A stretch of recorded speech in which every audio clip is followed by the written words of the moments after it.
بسم الله الرحمن الرحيم. السلام عليكم ورحمة الله وبركاته. الحمد لله نحمده ونستعينه ونستهديه ونستغفره ونعوذ بالله من شرور أنفسنا ومن سيئات أعمالنا. من يهده الله فلا مضل له ومن يضلله فلا هادي له. أشهد أن لا إله إلا الله وحده لا شريك له وأشهد أن محمدا عبده ورسوله الرحمة المهداة والنعمة المسداة والعاقبة للمتقين ولا عدوان إلا على الظالمين. سبحانك لا علم لنا إلا ما علمتنا إنك أنت العليم الحكيم. قال رب اشرح لي صدري ويسر لي أمري واحلل عقدة من لساني يفقهوا قولي. أما بعد. Alhamdulillah, pertama-tamanya dan selama-lamanya sama-samalah kita memanjatkan setinggi-tinggi kesyukuran kehadrat Allah Ta'ala, kerana dengan limpah kurnianya sama-sama kita pada malam yang berbahagia ini sama-sama dapat kita berkumpul untuk sebentar tadi kita tunaikan salat fardu maghrib secara berjamaah. Kemudian kita duduk seketika untuk mengisi ruang waktu yang ada ini dengan kita kembali menyambung perbincangan kita daripada hadis yang ke-13, daripada hadis 40 Imam Nawawi rahimahullah ta'ala, iaitulah pada bahagian yang akhir pada malam ni, iaitu hadis yang bertajuk mengasihi sesama Islam. An Abi Hamzah Anas bin Malik radhiyallahu anhu خادم رسول الله صلى الله عليه وسلم عن النبي صلى الله عليه وسلم قال لا يؤمن أحدكم حتى يحب لأخيه ما يحب لنفسه. Daripada Abi Hamzah Anas bin Malik radhiyallahu anhu, khadam Rasulullah sallallahu alaihi wasallam, daripada Nabi sallallahu alaihi wasallam baginda bersabda, tidaklah sempurna iman seorang kamu sehingga dia mengasihi saudaranya seperti mana dia mengasihi dirinya sendiri. Jadi pada pertemuan sebelum ni kita dah jelaskan beberapa perkara daripada hadis ni. Antaranya kepentingan kasih sayang sama kaum muslimin ini dalam kehidupan bermasyarakat, yang mana kita juga dah terangkan bahawa manusia adalah satu umat yang mesti hidup bermasyarakat. Dia tak boleh lari daripada fitrah dia untuk hidup seorang diri. Memang Allah jadikan fitrah manusia ini dia hidup berkumpulan. Dia saling berkenalan antara satu sama lain, saling menumpang antara satu sama lain. Maka bila duduk bermasyarakat, duduk dalam satu kelompok, maka tak boleh manusia ni dibuat hadia sahaja. Tidak boleh dia bersikap mementingkan diri dia. Maka di sanalah wujudnya perkara-perkara yang mesti tangani bersama sesama mereka, dan juga mesti adanya nasihat. Mesti adanya nasihat. Tapi nasihat ni dia tidak akan terhasil melainkan dia ada keprihatinan, dan keprihatinan tidak akan wujud tanpa ada kasih sayang. Itu asas kepada hadis, perbincangan hadis kita. Dan hadis ni juga dia membincangkan bukan hanya terhad kepada urusan dunia semata-mata. Maknanya bila kita sebut kita prihatin, bila kita sebut kita cakna, bukan hanya pada soal dunia semata-mata. Umpama pada bab pekerjaan semata-mata, pada bab belajar dan sebagainya. Maknanya hadaf ataupun matlamat dalam perbuatan pekerjaan-pekerjaan tadi hanya berkisar kepada dunia. Pasal apa kita bekerja bersungguh? Supaya naik pangkat. Pasal apa kita belajar bersungguh? Supaya nanti boleh masuk universiti, supaya nanti boleh dapat kerja baik-baik. Jadi nasihat-nasihat sebegini dia hanya berfokus kepada isu dunia semata-mata. Tetapi apa yang paling besar bagi seorang Muslim ialah isu akhirat. Bukan bila kita kata isu akhirat lebih besar, maka kita tak perlu peduli hal dunia. Ini juga satu kefahaman yang salah. Bukan kita bermaksud bila Islam suatu agama yang menekankan aspek akhirat, bukan pula bermaksud Islam mengenepikan soal dunia. Maknanya ikutlah nak jadi apa pun dengan dunia ini, yang penting kita pakat beramal untuk akhirat. Tidak. Islam dia tidak mengajar sedemikian. Cuma ghalib manusia bila dia menumpukan kepada dunia, maka dia akan sering melupakan akhirat. Itu masalah dia. Maka kerana itu nasihat kepada akhirat ni penting. Dalam bab berkeluarga, dalam bab pekerjaan, dalam bab bermasyarakat dan sebagainya. Maka nasihat-nasihat selain daripada berkisar hal keduniaan, dia juga tidak boleh melupakan hal akhirat. Bahkan lebih utama lagi. Jadi tidak salah kita nak mencari kelebihan-kelebihan yang Allah Ta'ala sediakan kepada kita atas dunia ini, tetapi mestilah dalam keadaan kita tidak sampai tertipu. Maknanya maksud tertipu itu bagaimana? Maksud tertipu ni ialah kita melebihkan dunia sehingga kita melupakan akhirat. Maknanya kejar ke dunia itu sampai lupa akhirat. Itu yang dilarang. Adapun kalau kita mencari kelebihan-kelebihan dalam dunia, tapi kita tidak pernah melupakan akhirat, bahkan kita sentiasa mempersiapkan bekalan untuk akhirat, maka itu yang terbaik. Jadi benda-benda ni dia memerlukan kepada nasihat dan pesanan. Cuma biasalah, kalau kita nasihat bab-bab keduniaan, maka baru dianggap prihatin. Tapi kalau kita nasihat bab akhirat, maka akan anggap busybody, menyibuk orang, kubur masing-masing. Ini masalah kita orang Islam. Bila sebut kubur masing-masing tu bukan dok percaya ke mati, dia percaya mati tu. Bila sebut amal masing-masing, dia bukan dok percaya kepada pembalasan di akhirat.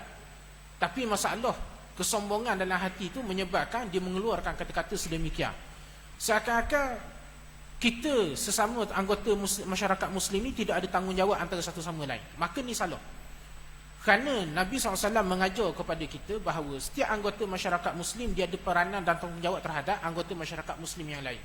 Dia tak boleh hidup seorang diri dia, buat hal dia sahaja. Umpama kata, senang kata ginilah, kita nak cakap kubur masing-masing yang semua. Kita cakap kubur masing-masing, hok gali kubur tu kita ke orang lain? Hok gali kubur orang lain juga.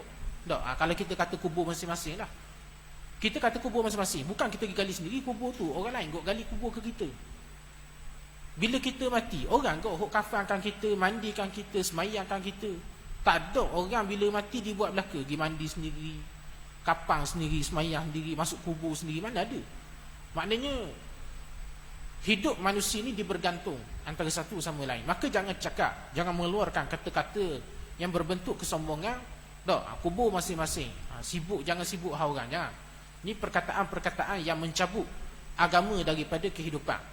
Nasihat ni Nabi sebut ad-dinun nasihah, agama ni merupakan nasihat. Maka orang yang benar-benar beriman kepada Allah dan hari akhirat, dia tidak akan sekali-kali melupakan pesanan Nabi ni, dan dia akan sentiasa menghargai nasihat orang. Orang yang tidak mempedulikan nasihat, maksud tidak mempedulikan nasihat, dia tak mau beri nasihat kepada orang, dan dia juga tak mau mendengar nasihat orang kepada dia. Ini orang yang mencabut asas ataupun tiang agama dia sendiri. Kemudian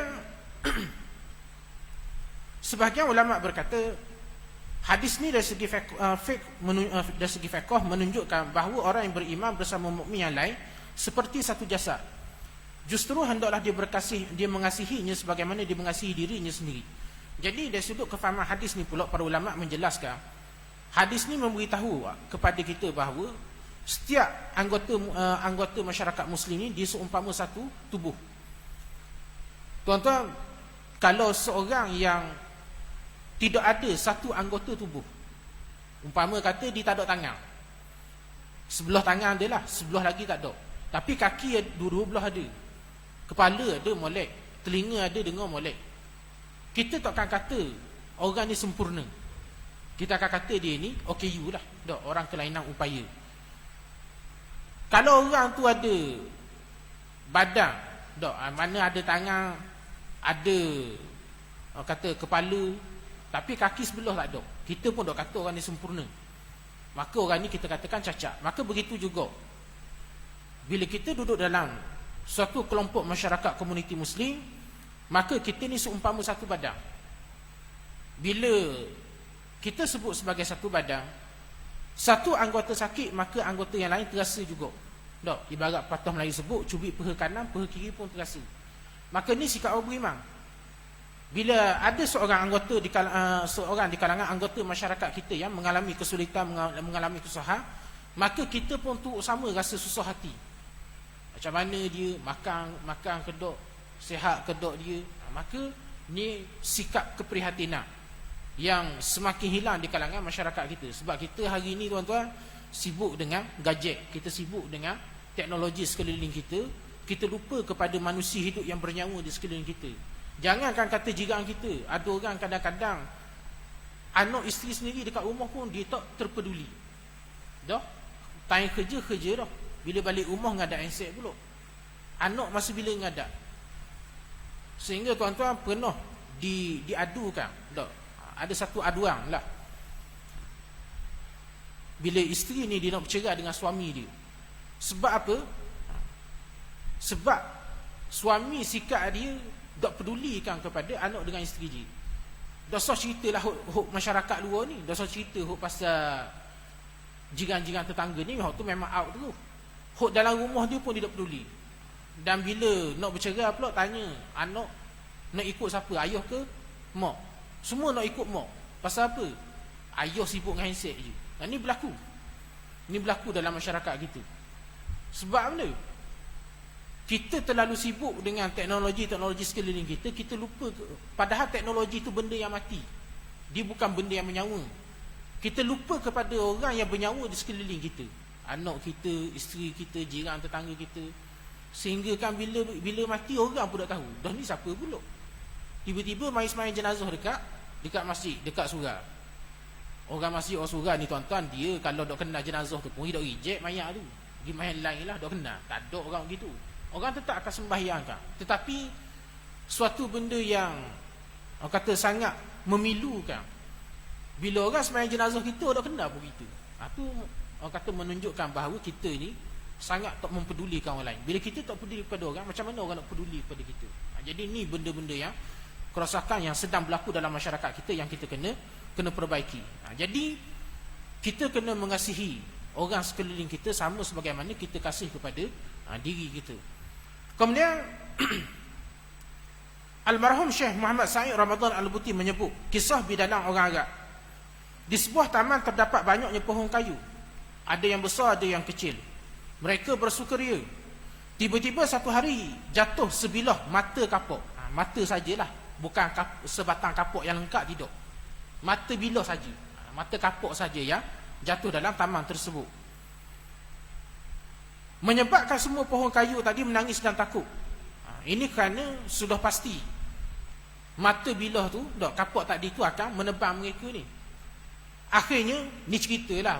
Ni cerita bidalang. Akhirnya mereka bertemu dengan pohon yang paling tua dan mengadu hal tersebut. Lantas jawab pohon yang tua dan mempunyai banyak pengalaman hidup, berkata, jangan takut dan jangan menangis. Sesungguhnya mata kapuk tersebut tidak boleh menebang kamu selama mana kamu tidak memberikan kepadanya dahan-dahan kamu ni untuk dijadikan hulu kapuk. Baik. Jadi iktibar daripada kisah ni menunjukkan bahawa kita hendaklah bekerjasama ke arah kebaikan dan jangan sesekali seorang khianat dengan membantu musuh untuk mengalahkan kawan dan rakannya. Baik. Suatu cerita ringkas yang almarhum Syekh Sa'id Ramadan Al-Buti ceritakan. Syekh Sa'id Ramadan Al-Buti meninggalkan, dia sebenarnya ulama yang hidup di kurung kita lah, dan dia meninggalkan kita ni bila mana dia syahid dibom dalam masjid tempat dia ngajar. Almarhum Syekh Sa'id Ramadan Al-Buti ni dia pernah ceritakan. Ni cerita bidalang orang Arab lah. Macam kita kata cerita Melayu juga, macam kisah Pok Pandi, kisah Leban Malang gitulah. Jadi orang Arab pun dia ada juga kisah-kisah dia ni. Kalau kita orang Melayu ada kisah Pok Belalang, Pok Kadut dan sebagainya, orang Arab dia ada cerita juga. Cerita dipanggil Alfun Lailah wa Lailah, kisah 1001 malam. Cuma cerita yang nak disebutkan ni ialah berkenaan dengan ada di suatu taman. Dalam satu taman ni banyak pokok lah, banyak pokok. Dan pokok-pokok ni pokok-pokok ni semua hidup gembira belaka, hidup aman. Tiba-tiba ada sebilah mata kapok yang jatuh dalam taman tu. Jadi habis pokok-pokok ni kucak esi belaka. Molek-molek sukaan, tiba-tiba mari takut sebab dia dah ada mata kapok tu. Jadi bimbanglah, takut kena tebang. Jadi pokok-pokok ni mengadu dekat pokok hok paling tua sekali, pasal kapok tu. Jadi pokok hok tua tu sebut, tak perlu takut dengan bilah kapok tu. Mata bilah, mata je pun, mata kapok ni tuan-tuan dia tengok benda. Mata kapok ni habis-habis boleh kukunya je, habis-habis pun. Kalau dia tak ada batang dia tu. Sebab kegunaan dia bukan macam pisau. Pisau ni barang ringan, barang ringan. Tapi mata kapok ni berat lah. Jadi nak pokok yang tua ni sebut, tak perlu takut pada mata bilah tu. Sebab mata bilah tu tak boleh buat benda-benda pun. Mata bilah kapok tu tak boleh buat benda selagi mana tak ada dahan pokok. Maknanya kamu tak serahkan batang-batang kamu untuk dijadikan hulu kapok tersebut. Dan memanglah kita tengok, kalau kapok ni tuan-tuan, kalau tak ada hulu, nak benda mata saja. Molek setara mana pun mata kapok tu. Tapi kalau tak ada hulu memang tak pakai. Gitu je sipir dia. Tapi mata kapok walaupun komang, tapi bila ada hulu, dia start menjadi senjata. Dia mula boleh dimanfaatkan. Jadi kisah, iktibar daripada kisah ni ialah kita orang Islam tak perlu takut kepada musuh selagi mana tidak ada orang yang bersikap khianat di kalangan kita.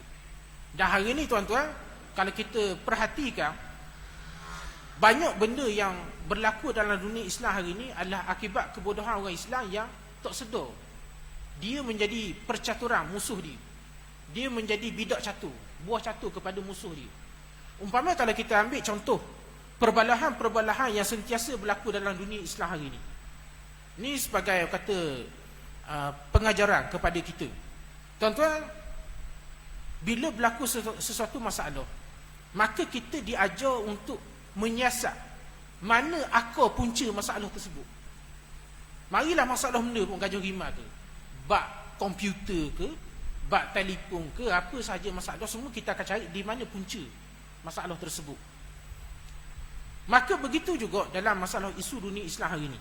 Sebenarnya apa yang menyebabkan ataupun yang menjadikan orang Islam ni sentiasa berbalah? Tuan-tuan, kerana di sana adanya percaturan barat, percaturan orang kafir terhadap orang Islam. Bermula bila mana mereka ni dendam kepada kerajaan-kerajaan khilafah Islamiah sebelum ni, yang memerintah selama 1000 tahun lebih dengan keadaan yang aman, dan mereka tidak berjaya nak melumpuhkan kerajaan Islam ni. Sehinggalah kalau kita baca dalam sejarah, bagaimana Barat ketika mana dia nak menghancurkan Turki Uthmaniyah pernah dibuat. Dia atur plan dia lama. Plan dia tu dia atur lama. Tapi salah satu cara ialah dengan mewujudkan rasa kebencian orang Arab terhadap Turki Uthmaniyah. Ini kalau kita baca sejarah. Turki Uthmaniyah ni tuan-tuan dijatuhkan oleh bukan orang kafir, dijatuhkan oleh orang Islam sendiri. Dijatuhkan oleh puak-puak Arab. Yang hari ni kita tengok bagaimana puak-puak Arab ni bersekutu dengan Amerika dan Israel, kata serang orang Palestin. Memang dia tak serang secara direct, tetapi mereka antara yang kata menyokong. Bangsa Arab ni tuan-tuan, dia orang ni bagaimana nak mewujudkan kebencian dia terhadap Turki Uthmaniyah. Salah satu cara ialah dengan cerita Alfun Lailah wa Lailah tadi, kisah 1001 malam. Cerita-cerita ni antaranya ialah termasuk kisah Abu Nawas. Abu Nawas ni kalau kita baca cerita dia ni siapa? Orang cerdik yang memperbodohkan khalifah. Siapa khalifah ini perbodohkan? Antaranya ialah Harun al-Rashid. Ceritanya mungkin kita baca secara asas benda tu jenaka. Contohnya bila dibuat direka cerita, bila Khalifah Harun al-Rashid tanya, di mana pusat dunia? Maka jawab Abu Nawas, pusat dunia sini. Dia letak tokak dia. Kalau dah cari ukur lah, tuan-tuan, bumi ni bulat, ukur kat mana-mana, situ belaka. Kita letak alih mana-mana tepat dia pun, situ belaka pusat dunia tu. Dia tak beralih ke lain. Faham tak? Bukan dia kata kena duduk setepak je, dia boleh beralih banyak tempat. Sebab bumi ni bulat. Tapi cerita-cerita sebegini tuan-tuan, sebenarnya walaupun pada asas kita nampak macam benda tu jenaka, tetapi sebenarnya dia nak menjatuhkan moral khalifah orang Islam. Harun al-Rashid ni kalau kita baca sejarah, antara khalifah yang paling berilmu. Harun al-Rashid antara orang yang sangat menghargai para ulama. Di zaman dia, ketika mana Qadi Abu Yusuf ni anak murid kepada Imam Abu Hanifah. Ketika mana Qadi Abu Yusuf menjadi Qadi al-Qudah, ketua segala qadi, maka pada zaman dia ni lah dia mewujudkan pakaian khusus bagi para ulama untuk membezakan orang ulama dengan orang biasa. Dan ketika mana Imam Syafi'i berdebat dengan tok guru dia Muhammad bin Al-Hasan Al-Syaibani. Muhammad bin Al-Hasan Al-Syaibani anak murid kepada Imam Abu Hanifah. Dan Imam Syafi'i nak cerita ni orang alim. Orang yang alim dah, tapi tak sombong dengan ilmu dia. Walaupun dia dah alim, tapi dia melihat kelebihan fiqh yang ada pada mazhab Hanafi. Lalu dia berguru dengan anak murid Imam Abu Hanifah, sebab Imam Syafi'i dia tak sempat dengan Imam Abu Hanifah. Jadi dia berguru dengan Muhammad bin Al-Hasan Al-Syaibani. Direkodkan muzakarah ataupun perdebatan, sebab anak murid dengan tok guru sama-sama cerdik belaka. Muhammad bin Al-Hasan Al-Syaibani ni dia biasa berdebat dengan Imam Syafi'i, tapi dia debat bukan macam kita lah. baloh dok sudah-sudah. Dia baloh untuk mencari orang kata nilai dalam perbahasan ilmu. Kita baloh sibuk nak menang. Tahun ni nak 20 ke 8 terawih. Lepas tu mula keluar dalil. Hak tu dalil 20, hak ni dalil 8. Selesai dalil tahun ni, tahun depan baloh pula. Waktu bik dalil pula. Tahun lepas baloh dah pada. Benda tu le. Ni orang kata perbahasan yang tidak ada nilai. Bahkan membuang masa.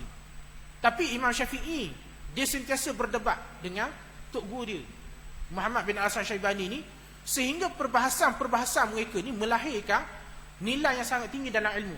Dan Harun Ar-Rasyid suka dengar, suka tengok orang kata perdebatan ni.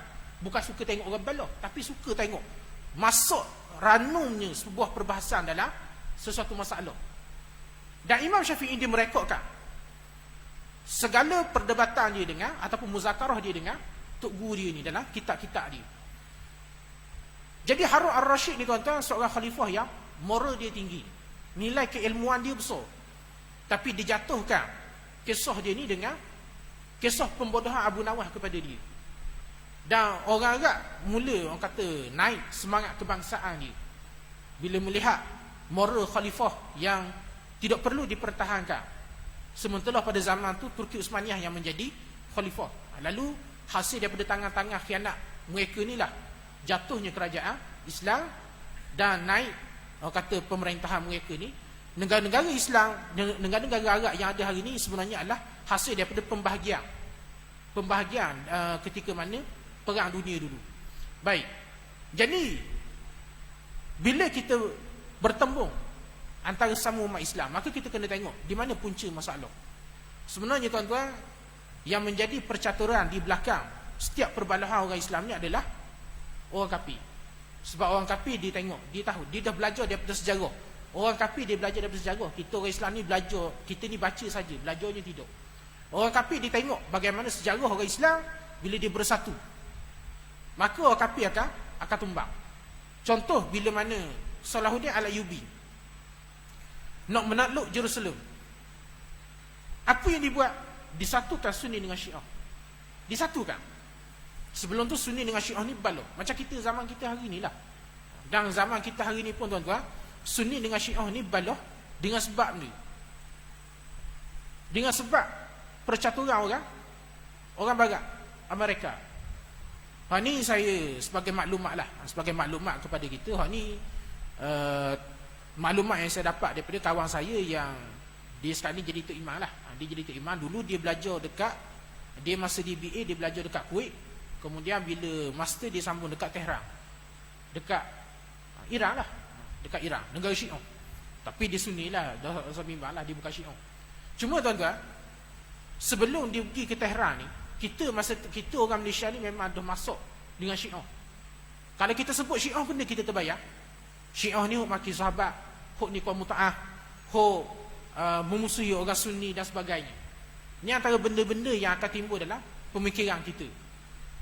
Jadi sahabat saya ni tuan-tuan, bila mana dia sambung, ni cerita dia sendiri, bila mana dia sambung dekat Tehran tu, dia master dia bidang linguistik. Jadi dia nak tengok benda-benda yang disebut tadi tu lah, yang dikatakan adanya hari Karbala, adanya pemakian sahabat. Tapi bila dia pergi ke sana, dia dapati benda tu tak ada. Dia ada cerita tu, hok kita duk tengok dalam video tu benda. Ni kata tuan-tuan, propaganda barat. Benda tu pernah ada dalam sejarah. Tapi zaman hari ni benda tu dah tak ada di kalangan orang Syiah. Kalau ada pun memang sesek ulu betul lah, ya tu. Ulu benar. Baik. Jadi apa sebab Amerika buat propaganda ni? Dia tujuan dia saja tuan-tuan, tak mau beri orang Islam ni bersatu. Dia pada asalnya kalau kita kembali kepada sejarah dulu tak ada timbul cerita pasal Syiah maki sahabat apa ni, tak ada timbul. Sebabnya dulu sebelum sebelum kejatuhan Shah Iran, ataupun kita katakan sebelum kebangkitan Syekh Ayatullah Khamenei, pemerintah Iran sekarang ni. Dulu tuan-tuan, Iran ni sama macam Saudi lah. Semua kata tali barut pada Amerika berlaku. Cuma bila tahun 70-an kalau tak silap. Dalam era 70-an 80-an ni masa di mana kebangkitan, ni masa kejatuhan Shah Iran, bila mana Ayatollah Khomeini ni dijatuhkan Shah Iran. Kemudian bila mereka ni naik, mereka ni anti kepada Amerika.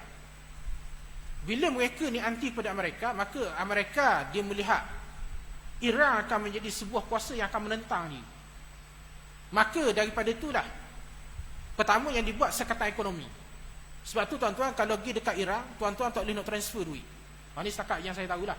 Kita daripada sini nak transfer duit ke Iran memang tak ada. Tak boleh. Sebab semua sistem transfer ni dipakai visa belaka kan. Visa ni buah mereka. Jadi mereka buat sekatan tu. Dah kita ada kedutaan Malaysia dekat sana. Macam mana pula cara bayar gaji? Dia kata, tahu cara bayar gaji kau ni? Bayar gaji kedutaan, pekerja-pekerja kedutaan Malaysia dekat sana dibayar secara cash. Dah cash ambil mana pula? Cash tu dia ambil di Kuwait. Dia kata dia pernah ikutlah kedutaan. Dia pernah ikut kedutaan, pergi ke Kuwait, ambil duit berjuta dolar lah, ambil masa tu. Kemudian masuk ke Tehran, masuk ke Iran, bayar gaji cash. Sebab dia tak ada transfer duit, tak ada. Jadi yang pertama dibuat sekatan ekonomi. Kemudian banyak lagi lah sekatan-sekatan yang lain dibuat. Kemudian tuan-tuan, bila mana dia melihat Syiah tak boleh bersatu dengan Sunni. Ini Amerika dah tengok lama. Sebab kalau Syiah ni tuan-tuan, kalau kita kata bersatu ni bukan kata kita masuk Syiah, bukan. Ataupun Syiah ni masuk Sunni, tidak. Tetapi bila dia bersekutu, ini bahaya bagi Amerika. Jadi sebab tu dia tengok orang Islam ni benda boleh membalah, buat orang Islam balah. Orang Islam ni tuan-tuan satu umat yang tak balah pasal harta. Kita tak pernah dengar dalam sejarah Islam melakukan penaklukan sebab nak rampas harta kekayaan. Tak ada. Islam bila melakukan penaklukan sebab nak menyebarkan Islam, nak menyebarkan agama. Islam juga tak pernah balah dengan sebab bangsa. Sebab Islam suatu agama yang tidak menjadikan bangsa sebagai suatu keutamaan. Bangsa adalah suatu kekuasaan, tanda kebesaran Allah Ta'ala. Jadi kita tak pernah dengar orang Islam balah sebab bangsa. Tapi orang Islam dia akan balah sebab dia, sebab agama. Maka diwujudkan sentimen-sentimen agama supaya orang Islam ni balah. Jadi ditimbulkan balik benda-benda perkara yang pernah dibuat oleh Syiah dulu, disuakan kepada kita hari ini supaya kita menganggap itulah rupa Syiah. Tapi ni saya cerita bukan nak bela Syiah. Takut ada pula orang kata berat dah ustaz ni Syiah. Jom, ambil dah Syiah. Kita Sunni lah. Cuma nak cerita tu bagaimana orang Islam ni dipermainkan. Jadi kawan saya cerita, dia kata bila dia pergi ke Iran, bila dia sama belajar dekat Iran, dia tengok Hari Karbala tak ada. Hari Karbala tu kalau kita baca sejarah, Hari Karbala ni you ambil. Hok ni hok libah pedang atas belakang sampai luka tu apa semua. Dia kata hok tu tak ada dah hari ni. Dia kata kalau enta pergi dekat bandar-bandar besar tak ada. Kalau ada dibuat pun hok tu dekat kawasan-kawasan Ceruk Kapung. Maknanya hok ni sek-sek keras dah lagi. Hok panggil. Hok ni je hok main dia gitu. Kemudian pemakian terhadap sahabat hari ni tak ada dah. Syiah ni hok maki sahabat. Dia kekallah dengan Syiah dia tu. Tetapi tidak ada lagi dah Syiah hari ni yang memaki sahabat. Bahkan agama mana anak-anak orang Syiah hari ni guna nama sahabat, guna nama Osman, guna nama Umar, guna nama Talhah dan sebagainya. Di sini guna nama sahabat. Apa hal pula dia nak maki sahabat? Kitab-kitab yang memaki sahabat tu memang ada, tapi kalau kita tengok, kita semak dalam silibus pendidikan dia orang hari ni, kitab-kitab tu pun dah tak digunakan. Tapi Ya Husain tu ada lagi lah. Ya Husain tu ada lagi. Tapi maknanya pemakian-pemakian terhadap sahabat tidak ada lagi dah. Dan begitu juga dengan nikah mut'ah. Dia kata, Syekh, Cik entah tanya orang puan Iran, siapa sanggup nak nikah mut'ah? Ada dah. Semua orang tahu betapa dok logiknya nikah mut'ah ni. Dan bagaimana benda ni dah dinasahkan daripada hukum dia daripada Al-Quran. Mana nak goyak tuan-tuan? Orang dia sendiri pun dah buat belaka dah benda-benda itu semua. Cumanya dia kata benda ni sengaja diwujudkan, dimainkan balik naratif ni supaya orang Islam ni, kita orang Sunni ni sentiasa memandang buruk kepada mereka ni. Walhal mereka ni Islam kok. Dan kita tak boleh kata Syiah kafir. Sekalipun mungkin ada pandangan-pandangan mereka berbeza dengan kita, tapi kita dilarang daripada mengkafirkan Ahlul Qiblah. Ni sikap kita ahli sunnah wal jamaah. Kita tak boleh mengkafirkan sewenang-wenangnya. Nak kata orang tu kafir, orang ni kafir, tak boleh. Jadi jadi dia kata benda-benda yang ada hari yang kita tahu pasal Syiah sebenarnya banyak tak ada dah sebenarnya. Bahkan populasi Sunni dekat Iran juga ramai sebenarnya. Di sebalik kita kenal Iran ni sebagai negara Syiah, tapi populasi Sunni dekat mereka pun ramai. Dan di sana dia ada masjid Sunni dengan Syiah. Cuma dia kata kalau kita orang Malaysia pergi ke sana, dia akan tanyalah mu ni Sunni ke Syiah. Sebab orang Malaysia hok pergi sana hok Syiah pun ada juga. Mula saya tanya juga, memang power benar ke Syiah dekat Iran ni? Yang siapa orang kita pergi sana jadi Syiah tu? Jadi sahabat saya kata bukan masalah sana power. Memang hok pergi sana tu kebanyakannya memang Syiah. Bukan semua sekali.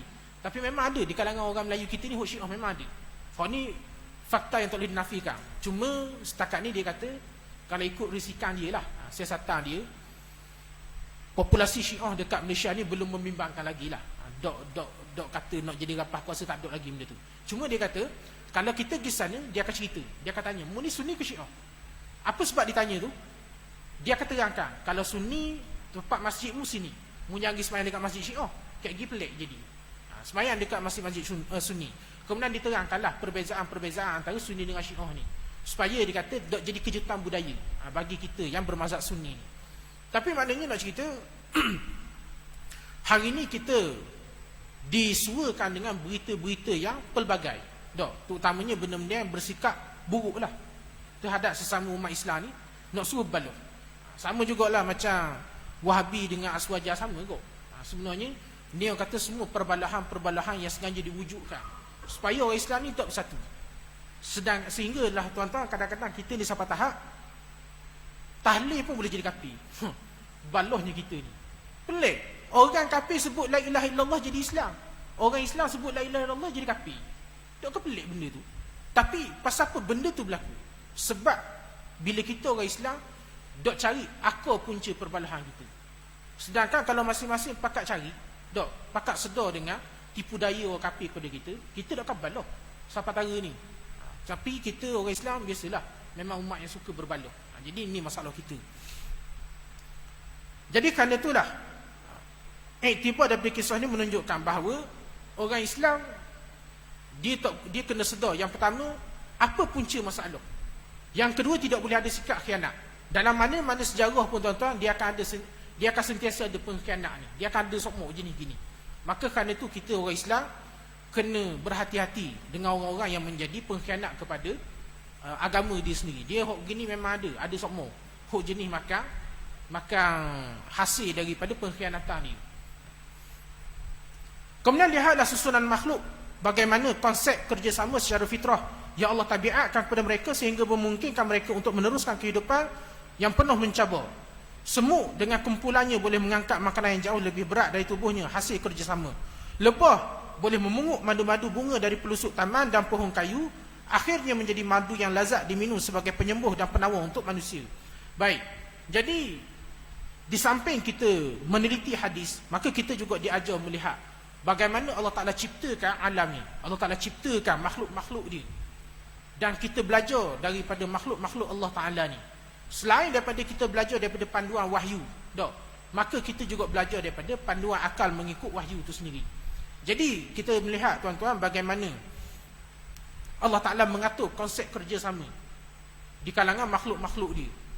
Badan semut ni kecil je, badan semut ni, tapi semut ni hasil kerjasama dia boleh akut benda-benda yang besar daripada berat tubuh dia sendiri, dia angkat hasil kerjasama. Begitu juga anak-anak, makhluk ni kecil je, tapi dia punya pedajar masya-Allah. Kalau danya serang kok memang ranak. Macam rumah mak saya lah, rumah kayu. Dia ni sibuk duk perang dengan anak-anak. Lepas habis setepatnya serang, dia makan kut lain pula. Kita tak sedar masa bininya serang.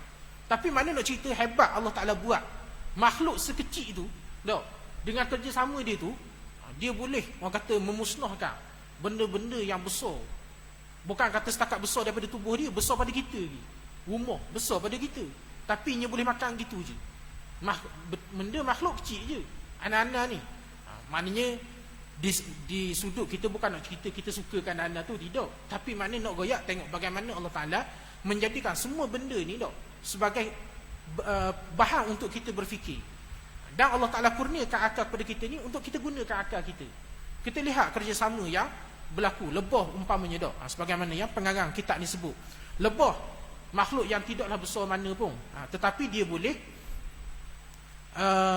memungut dok lebah madu-madu yang terbaik sehingga jadi penawar pula kepada manusia ni. Jadi kerana tu kita manusia ni Allah Ta'ala ajar, selain daripada kita membaca daripada Al-Quran, membaca ni, belajar daripada hadis, maka kita juga belajar daripada ciptaan-ciptaan Allah Ta'ala ni. Alam yang Allah Ta'ala jadikan kepada kita ni tuan-tuan bukan sia-sia. Bukan saja-saja Allah Ta'ala buat langit ni, bukan saja-saja Allah Ta'ala nak buat bumi ni. Selain daripada dia menjadikan alam ni untuk kita duduk, kita juga diajar untuk berfikir supaya kita lahir rasa kebesaran terhadap Allah Ta'ala dan kita faham dengan kehebatan Allah Ta'ala. Barulah kita ni tidak mempertikaikan apa yang Allah Ta'ala turunkan kepada kita. Barulah kita ni tuan-tuan buat benda Allah Ta'ala larang. Barulah kita ni cadang benda pelik-pelik. Ni ada pula nak cadang supaya nak mengelakkan daripada orang perempuan Melayu Islam kita kena rogol dengan warga asing, wujudkan rumah pelacuran. Ni siapa ajar? Pelik-pelik manusia ni mikir. Orang Islam boleh buat, orang kata, cadangan sedemikian. Tuan-tuan, kita kena sedar bahawa mudarat dia tak boleh dihilangkan dengan benda mudarat juga. Kita nak menghilangkan suatu mudarat mesti dengan penawar dia. Sebab tu ada kaedah fiqh, ad-dararu yuzalu. Benda mudarat dia mesti dihilangkan. Kemudian ad-dararu la yuzalu bid-darari. Benda mudarat dia tak boleh dihilangkan dengan benda yang mudarat juga. Kita nak menghilangkan suatu maksiat, maka tak boleh kita hilangkan maksiat tersebut dengan benda yang maksiat juga. Kita nak hilangkan penyakit, kan kita telan penyakit pula. Kita nak hilangkan penyakit, kita telan racun. Dah jadi penawar ke jadi benda? Bukan setakat penyakit je hilang, dengan nyawa-nyawa kita sekali hilang. Jadi benda mudarat dia tak boleh dihilangkan dengan benda yang mudarat. Nak menghilangkan satu maksiat tak boleh dihilangkan dengan maksiat juga. Dia mesti dihilangkan dengan panduan yang Allah Ta'ala dah beri, iaitu dengan hukuman dia, hukum-hukum yang Allah Ta'ala dah turunkan. Kita nak hilangkan judi haram. Kita pun buat judi blessing. Kononnya untuk mengawal judi haram. Tuan-tuan, judi blessing dia tak boleh kawal judi haram. Judi haram tu dia akan berjalan juga, tapi dia menambahkan lagi penyakit. Kita nak hilangkan penyakit bukan dengan cara menambah penyakit. Nak hilangkan jenayah rogol, jenayah zina ni bukan dengan cara wujudkan rumah pelacuran, tapi dengan cara kita kembali kepada undang-undang Islam. Kita sepatutnya rasa malu kepada Great Britain, yang mana dulu dalam, kita pernah ceritakan dulu bagaimana dalam sidang sidang parlimen negara Great Britain ni, bila Perdana Menteri dia menyuarakan rasa rungsing dia macam mana nak hapuskan jenayah yang tinggi. Negara maju tapi jenayah pun tinggi. Sepatutnya kalau dah negara maju, tak ada lah jenayah tu, ataupun jenayah makin kurang lah. Tapi tidak. Jenayah, walaupun negara dia maju, tapi jenayah pun makin tinggi. Tuan-tuan, ni benda yang kita tak boleh lari daripada yang disebut sebagai sunnatullah.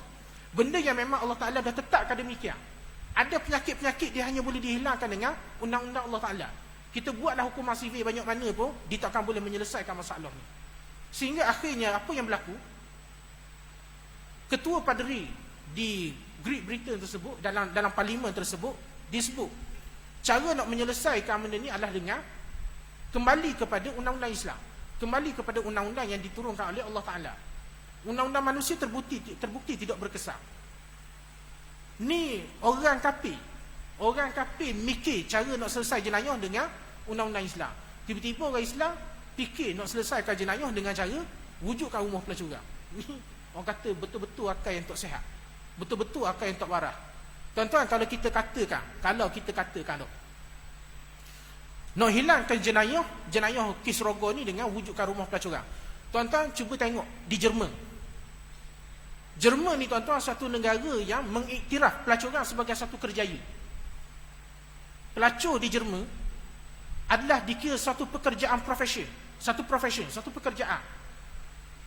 Dia ada jam bekerja dia. Dia ada cuti tahunan.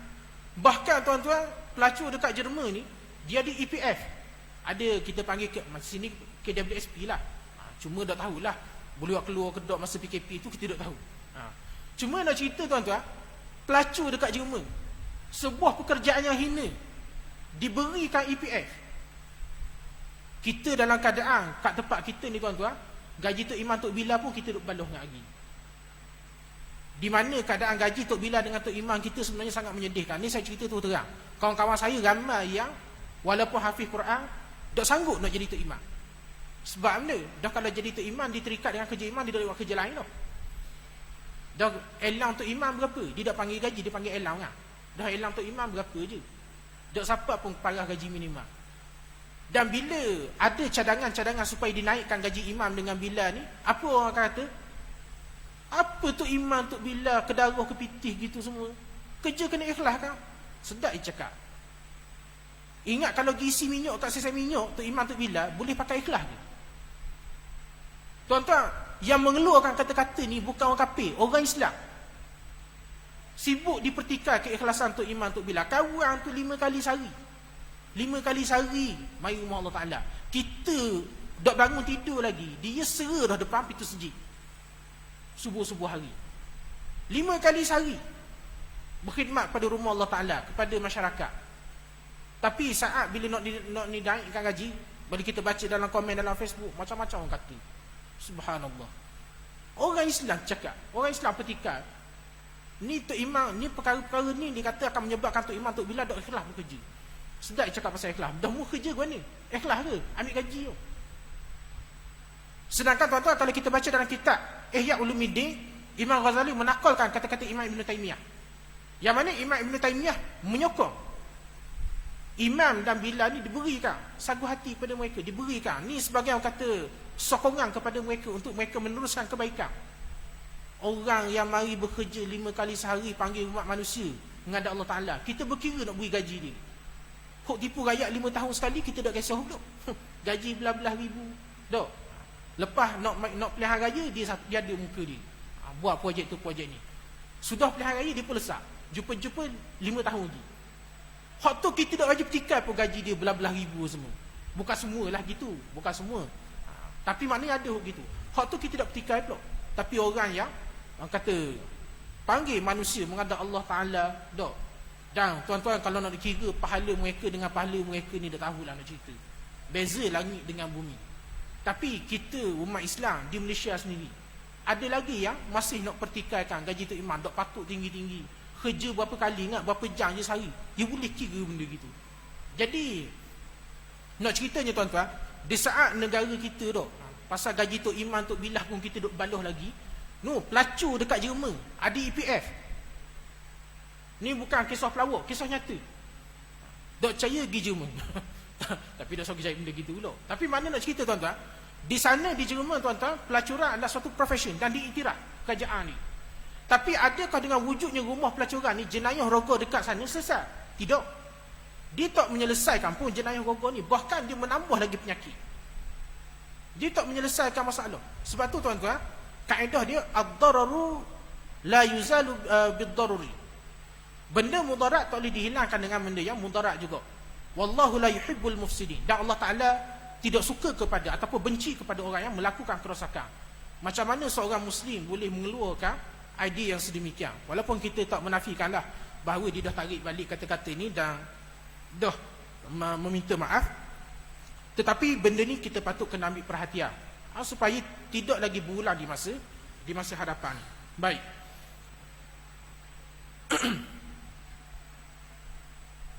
Kemudian kebahagiaan hidup bukan hanya dapat dikecapi dengan kita memiliki apa yang kita mahu. Sebaliknya, kebahagiaan dapat dikecapi apabila kita melihat saudara atau sahabat kita ni mencapai apa yang kita mahu sekalipun kita tidak memilikinya. Jadi ni sifat ikhlas dan jauh daripada sifat hasad.